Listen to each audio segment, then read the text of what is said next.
Aka qaysi modelni olishni maslahat berasiz? Dongfeng 008 yoki Leapmotor C16? Hozirda O'zbekistonda kuchli tanlovga sababchi bo'layotgan ikki xil model Leapmotor C16 va Dongfeng 008. Hozir sizlar bilan ushbu ikki xil modelni solishtirib ko'ramiz. Leapmotor C16 2026 restarling modelimiz.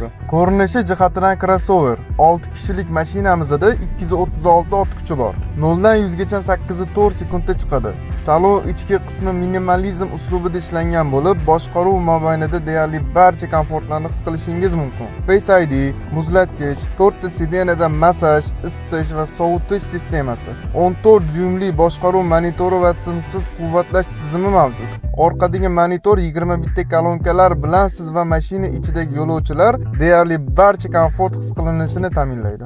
Mashinaning elektr va gibrid pozitsiyalari mavjud bo'lib, narxlari pozitsiyasiga qarab hozirda $34,000 dan $35,500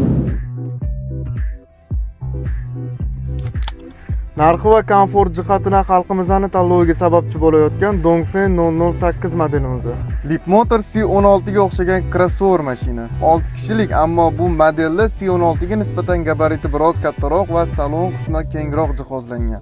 Shaxsan men uchun bu modeldagi ishlatilgan materiallar sifatli deb hisoblayman. Salon qismidagi interyer ham zamonaviy dizaynga ega, monitorlarning ishlashi ham ancha yaxshilangan. Massaj faqat bir o'rindiqda joylashgan bo'lib, orqada kapitanskiy sidenada atamankasi ham joylashtirilgan. Mashinadagi muzlatgich, elektron boshqaruvdagi sidenalar va mashinaning yumshoqligi ham ko'plab mijozlarga ma'qul kelmoqda. Ko'rib turganingizdek, xalqimizning kuchli tanloviga sababchi bo'layotgan har ikkala modelni ham solishtirib ko'rdik.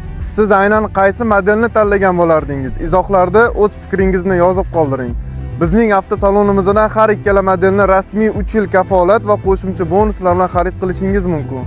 Qo'shimcha ma'lumot uchun ko'rsatilgan raqamlarga bog'laning.